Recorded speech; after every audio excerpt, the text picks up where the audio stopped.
name is Mike Nowicki, and for those of you who have ever set foot in the Academy, you probably recognize some version of me. For those of you that are new or have never met me before, I want to welcome you to a really, really special and important place. I started at the Academy in the spring of 1987, and I'll pause while some of the students do the math. I was an 8th grader who liked theater, or thought I liked theater, and heard about this program, this new program, the Greater Hartford Academy of the Performing Arts.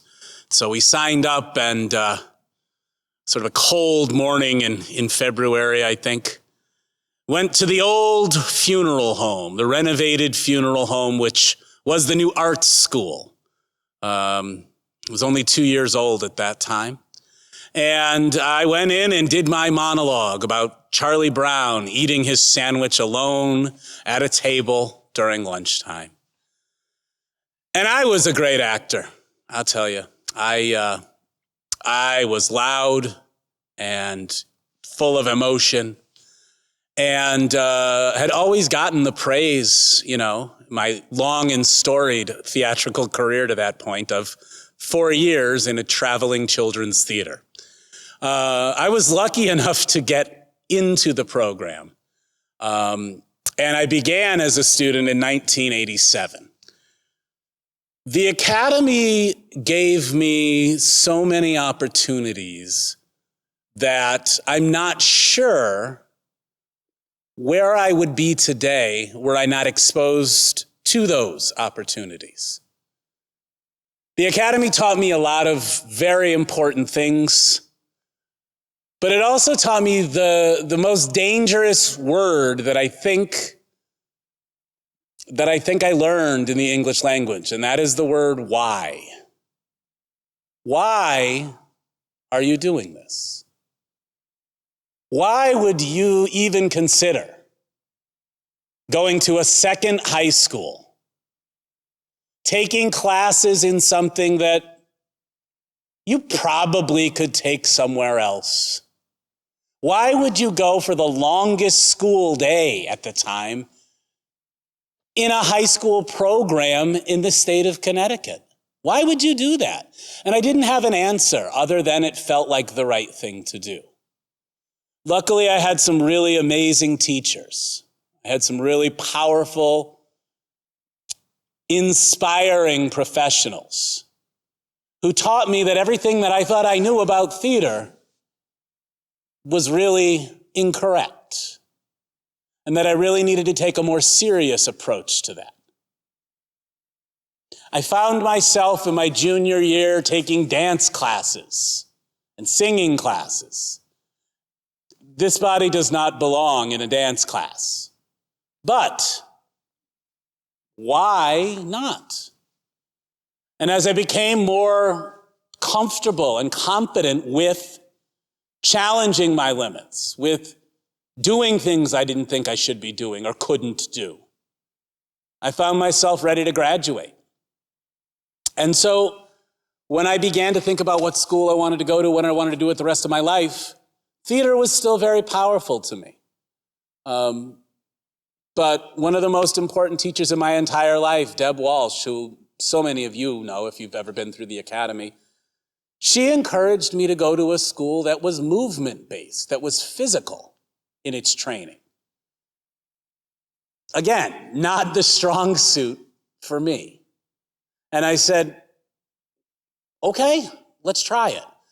And so I went. I auditioned for the really prestigious program, Tisch School of the Arts at New York University. I was accepted and graduated the Academy and moved on. Convinced then that, there was never going to be another place like this. And I went off to NYU, and I was lucky. I found a great school, a great studio there, and really learned what I needed to supplement my understanding of theater. But by the time I hit my graduating year, I was burnt out.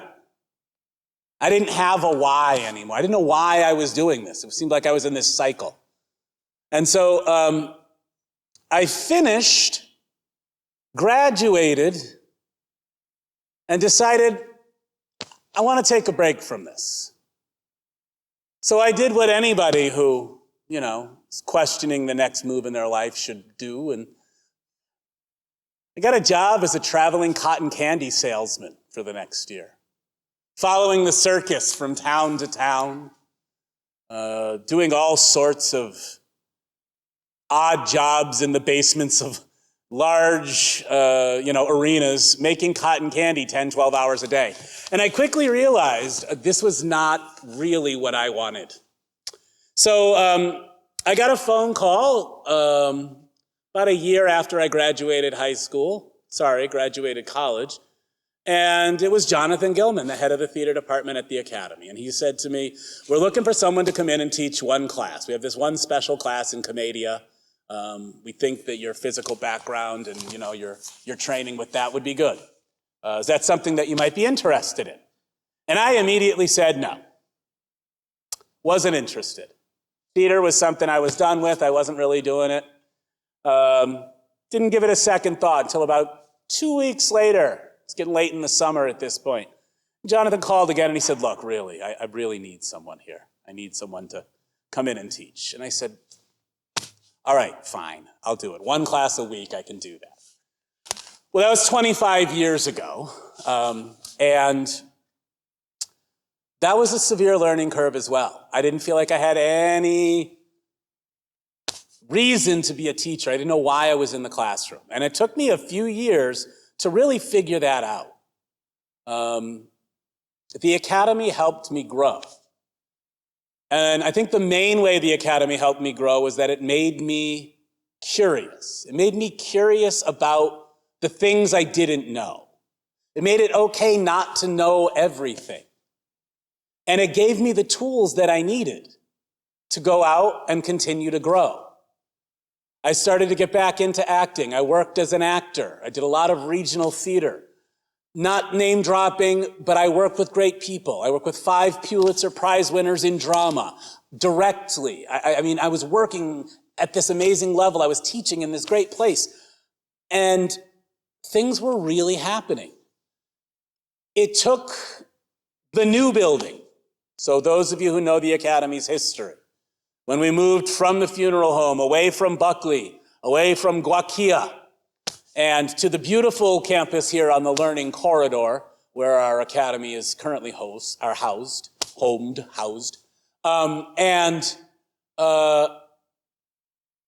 To stand in this big, beautiful theater, which I'm in right now, for the first time in 2001, and to just realize the scope of the school that we were at, that there was something very important that was happening here. I continued to teach. I've taught, as I said, 25 classes of graduates at this point.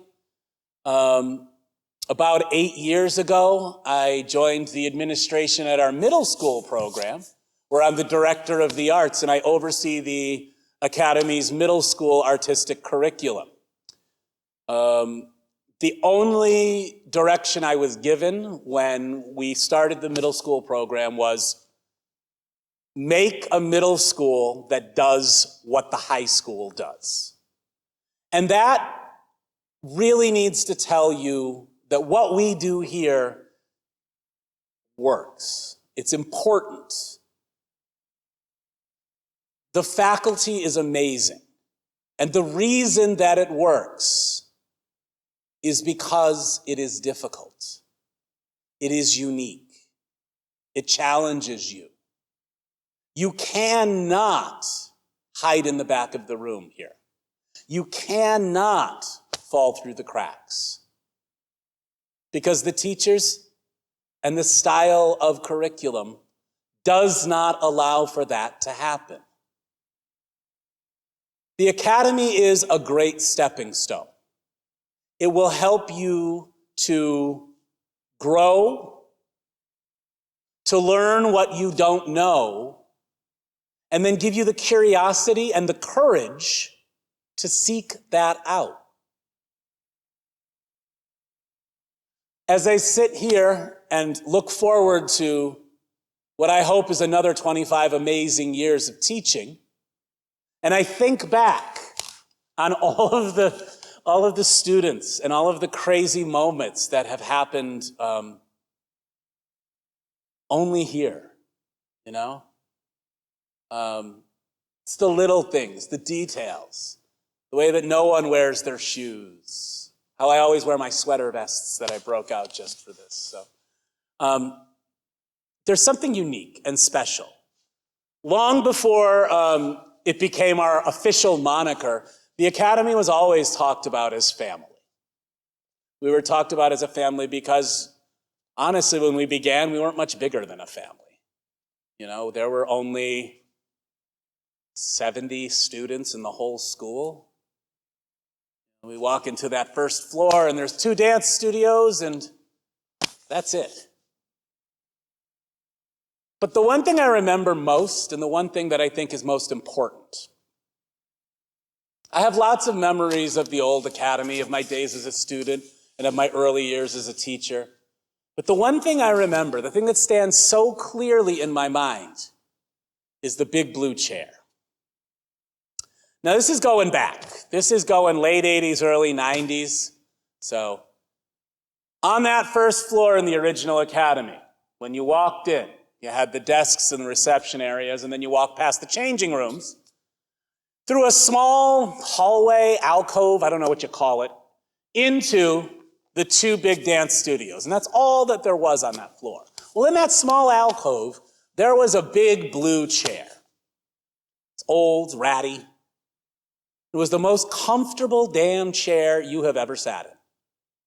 I used to look forward to getting off the bus a little early to see who was piling in on that chair. There was no doubt there was 3 or 4 people sitting on top of each other on the arms of this chair. I bring up the big blue chair because it was the first time I saw the Academy face a crisis. My senior year, we came to the Academy, jumped off the bus, headed for the big blue chair, and it was gone. It was replaced with a state-of-the-art water fountain for the dancers. This caused an uproar.